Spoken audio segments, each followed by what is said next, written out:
To set up your Office 365 email on your phone and stay productive on the go, use the Outlook mobile app. Let's first set it up on an iPhone, then an Android. Go to the App Store and search for Outlook. Install the app. When it's finished, choose Open. Then Get Started. Choose whether to get notifications, then Allow. Enter your Office 365 email address, then Add Account.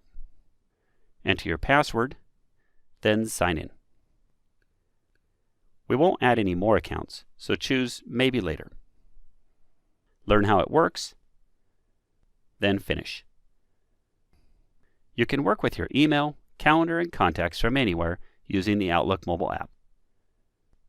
Setting up an Android is very similar. Go to the Play Store, search for Outlook, then Install. Choose Open, then Get Started, and type your Office 365 email, password, and sign in. Skip adding more accounts, learn how it works, and finish. We see our email, calendar, and contacts in the Outlook mobile app. You can add more Office apps like Word, Excel, and PowerPoint to your phone so you can work on documents as well as email on the go.